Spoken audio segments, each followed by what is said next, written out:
Sous l'Ancien Régime, la nationalité n'existe pas encore.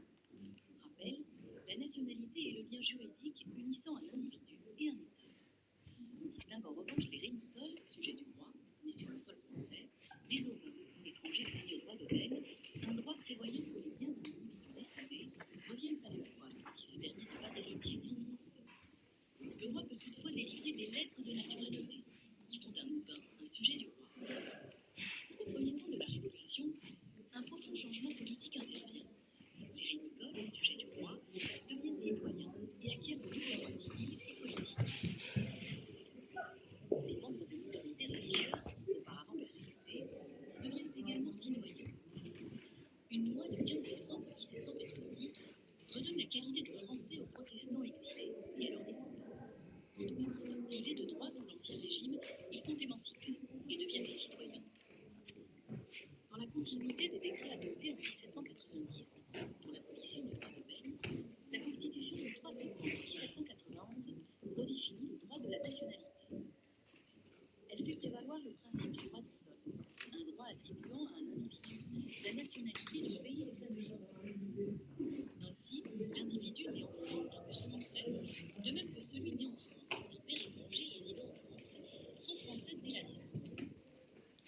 L'individu né à l'étranger d'un père français et réinstallé en France est également français, après avoir prêté le serment civique. C'est le droit du sang.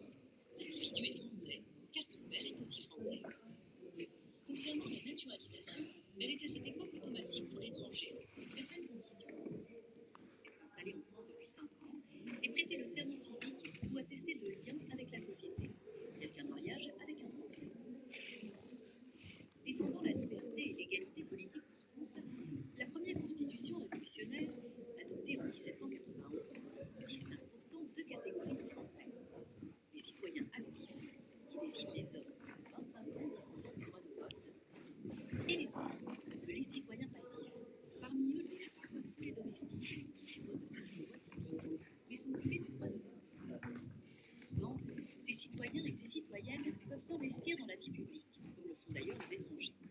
Au même moment, dans les colonies des Antilles françaises, une économie de plantation recourant aux esclaves persiste encore. Mais sous la pression de nombreux accords, dont celle menée par Toussaint Louverture et ses hommes, l'esclavage est officiellement aboli le 4 février 1794. Les anciens esclaves deviennent alors des citoyens français, et ce, jusqu'en 1802, date du rétablissement de l'esclavage par Napoléon Bonaparte. Alors que la Constitution française intègre dans la nation les catégories non exclues et facilite l'acquisition de la nationalité, un tournant plus restrictif intervient avec le Code civil 1804 et la période impériale, choisissant le droit du sang comme principal critère d'attribution de la nationalité française. Quant à la naturalisation, elle est prononcée par décret spécial de l'Empire, après une demande de l'étranger justifiant de 10 ans de résidence